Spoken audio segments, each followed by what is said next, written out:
नमस्कार बंधुरा green gardener चैनेले सबाइके स्वागत जानाच्छि। तो बंधुरा आपनार गाছে যখন গাছ ভর্তি পাতা তো অন্যের গাছে দেখবেন ফুলে ফুলে ভর্তি, আপনি কি চরম হতাশায় ডুবে যাচ্ছেন? একদম ডুবতে হবে না, সেই নিয়ে আজকের আলোচনা যে কিভাবে পাবেন গাছ ভর্তি এই লেবু গাছে ফুল। এই নিয়ে বিস্তারিত আলোচনা করেছি, আজকে আলোচনা করব পিজিআর নিয়ে। বন্ধুরা শেষ পর্যন্ত ভিডিওটি অবশ্যই দেখবেন, তাহলে কিন্তু অনেক কিছু জানতে পারবেন। আমি যতটুকু জানি চেষ্টা করব সেটা আপনাদের শেখানোর। তো চলুন বন্ধুরা ভিডিওটি এবার শুরু করি। বন্ধুরা এটা ফেব্রুয়ারি মাসের আজকে 12 তারিখ। তো বন্ধুরা আমার গাছে দেখুন প্রচুর পরিমাণে নতুন নতুন কুশি বেরিয়েছে এবং তাতে নতুন ডগার সাথে কিন্তু ফুল বেরোতে আরম্ভ করেছে। আমি আমার মোবাইলে যতটুকু সম্ভব আপনাদের দেখানোর চেষ্টা করি। বেশ কিছুদিন আগেই প্রচুর পরিমাণে বৃষ্টি হয়ে গেছে, তার ফলে কিন্তু টবে জল জমে গেছিলো এবং তার ফলে কিন্তু গাছে ফুল আসতে একটু দেরি হচ্ছে, তাই অনেকেই হতাশ হয়ে গেছিলেন। দেখুন আমার সামনে যে গাছটা দেখাই, এই গাছটাও কিন্তু আমিও ভেবেছিলাম গাছটায় মনে হয় ফুল ফল কিছু পাবো না, মানে ফুল পাবো না। এর কারণ গাছটায় দেখুন এখনও কিন্তু প্রচুর পরিমাণে পাতা রয়েছে। তো আমি কি করি, জল টান দিয়ে রাখি, তার ফলেই দেখুন এই যে প্রত্যেকটা ডগায় ডগায় দেখুন কুড়ি আসতে আরম্ভ করেছে, অর্থাৎ নতুন যে ডগাগুলো সেটা কিন্তু কুড়ি আসছে। কি করে পাবেন আপনারা এরকম গাছ ভর্তি ফুল, আজকে সে নিয়ে আলোচনা করছি। তো বন্ধুরা প্রথমে যেটা করতে হবে, গাছে কিন্তু অধিক যত্ন করলে হবে না, বিশেষ করে সাইট্রাস গোত্রীয় যে গাছ আছে, দেখুন আমার গাছের অবস্থাটা দেখুন যে আমি এই গাছে নভেম্বর মাসের প্রথম দিকেই খাবার চাপিয়ে দিয়েছিলাম, তারপরে আর কোনো খাবার দিইনি, সেইভাবেই রেখেছি চূড়ান্ত অবহেলায়। এরপরে যেটা করেছি যে সেটা হলো 0050 আমি মাসে একবার করে 2 গ্রাম প্রতি লিটার জলে গুলে ব্যবহার করেছি। 0050 অর্থাৎ সালফেট অফ পটাশ, সেটা আমি এসওপি যেটার নাম সেইটাই প্রয়োগ করেছি। আর তার সাথে যেটা করেছিলাম ফুল আসার আগে আমি, তো বন্ধুরা আমার সামনে দেখতে পাচ্ছেন একটা কৌটো, সেটা হলো প্ল্যানোফিক্স। আপনারা ভালো করে দেখুন, আমি দেখানোর চেষ্টা করছি। এই প্ল্যানোফিক্স একটা কিন্তু কেমিক্যাল দ্বারা তৈরি, অর্থাৎ এইটা তৈরি হয়েছে ল্যাবরেটরিতে। এটা কি করে, গাছের যে প্রয়োজনীয় আমরা জানি যে সমস্ত হরমোন আছে, অক্সিন আছে, জিব্বারেলিন আছে, সাইটোকাইনিন আছে, সেগুলোকে কিন্তু ত্বরান্বিত করতে সাহায্য করে।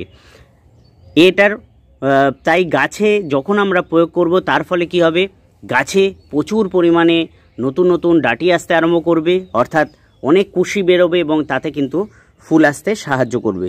তো বন্ধুরা একটা একটা করে আমি প্রথমে আলোচনা করি। এই যে প্ল্যানোফিক্স, এটা আমরা কতটা পরিমাণে জলে দেব। এটা যদি অত্যাধিক দেন তাহলে কিন্তু গাছ আপনার মারা যাবে। তাই আমরা প্ল্যানোফিক্স কি করব, যে ফুল আসার আগে আগে যদি দিতে পারেন, এখন যাদের গাছে ফুল আসেনি তারা একবার প্রয়োগ করে রাখতে পারেন। প্রতি লিটার জলে 3 থেকে 4 ফোঁটা, তার বেশি দেবেন না, তাহলে কিন্তু গাছের ক্ষতি হবে। 3 থেকে 4 ফোঁটা প্রতি লিটার জলে দিয়ে গাছে স্প্রে করুন, দেখবেন আপনার গাছটা কিন্তু সুন্দর হয়ে উঠবেই উঠবে এবং তাতে নতুন ডগ আসবে এবং তাতে ফুল আসবে। গাছকে এই সময় কোনো রকম খাবার দেবেন না, আর যতটা পারবেন গাছে জলটা টান দিয়ে রাখুন, পাতা হলুদ হয়ে ঝরে যাবে এবং তার সাথে সাথেই কিন্তু নতুন ডগ নিয়ে ফুল বেরোবে। আরেকটা জিনিস আমি বলি, সেটা আমার সামনে দেখতে পাচ্ছেন, এটা হলো বুম ফ্লাওয়ার। ভালো করে দেখানোর চেষ্টা করছি। তো বন্ধুরা দেখুন বুম ফ্লাওয়ার, এটাও কিন্তু প্রয়োগ করতে পারেন আপনারা। এর কেমিক্যাল কম্পোজিশনটা আপনাদের বলে দিই। দেখুন নাইট্রোবেনজিন 20% WW। এই নাইট্রোবেনজিন কিভাবে প্রয়োগ করতে হয়, এই নাইট্রোবেনজিনও কিন্তু গাছে ফুল আনতে খুবই সাহায্য করে, কারণ এর নাম দেখে আমরা বুঝতে পারছি যে এটার নাম হলো বুম ফ্লাওয়ার। এটা কি করে, যে 1.5 থেকে 2 মিলি পার লিটার জলে দিয়ে গাছে যখন প্রয়োগ করবেন ফুল আসার আগে, তারপরে দেখবেন গাছে কিন্তু ফুল আসার একটা প্রবল সম্ভাবনা তৈরি হবে। আর দেবেন কখন, যখন ফুল ফুটে গিয়ে একটু গুটিগুলো সেট হয়ে গেছে তখন একবার প্রয়োগ করবেন। গাছে যখন আপনার ফুল ফুটে থাকবে তখন কিচ্ছু যত্ন নিতে হবে না। যদি আপনারা পারেন অ্যান্ট্রাকল প্রতি গ্রাম 1 লিটার জলে দিয়ে গাছে প্রয়োগ করতে পারেন, অর্থাৎ ফাঙ্গিসাইডস প্রয়োগ করতে পারেন। আর তার সাথে সাথে যেটা প্রয়োগ করতে পারেন, বোরন আছে এমন একটা অনুখাদ্য, সেই রকম অনুখাদ্য আপনারা গাছে কিন্তু ফুল ফোটে ফুটে গুটি সেট হওয়ার সময় কিন্তু আপনারা প্রয়োগ করতে পারেন। এবার গুরুত্বপূর্ণ কয়েকটা বিষয় কিন্তু আপনাদের সামনে আমি তুলে ধরছি বন্ধুরা। প্রথম বিষয়, যে আমরা প্ল্যানোফিক্স কিংবা বুম ফ্লাওয়ার এটা আমরা কখন প্রয়োগ করব। এইটা প্রয়োগ করব আমরা সন্ধেবেলায়। কেন বলছে যে যখন সবথেকে কোল্ডেস্ট টাইম অর্থাৎ সন্ধেবেলায় আমরা যদি প্রয়োগ করি তাহলে সারা রাত আমাদের গাছ ঠান্ডা থাকবে, শীতল থাকবে, তার ফলে কিন্তু গাছটা এইটা মানে এই যে আমাদের কম্পোজিশন কেমিক্যালটা সেটা গাছ সহজেই আস্তে আস্তে ধীরে ধীরে গ্রহণ করবে।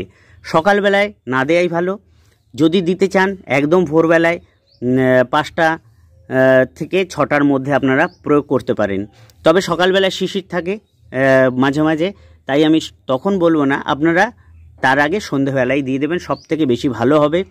যে কোনো পিজিআর কি করে আস্তে আস্তে কাজ করে, তার জন্য আপনারা তাড়াহুড়ো করবেন না। আপনারা দেওয়ার পরে অন্তত 1 মাস 2 মাস অপেক্ষা করবেনই করবেন। ঘন ঘন পিজিআর গাছে প্রয়োগ করবেন না, তাতে কিন্তু গাছ মারা যেতে পারে।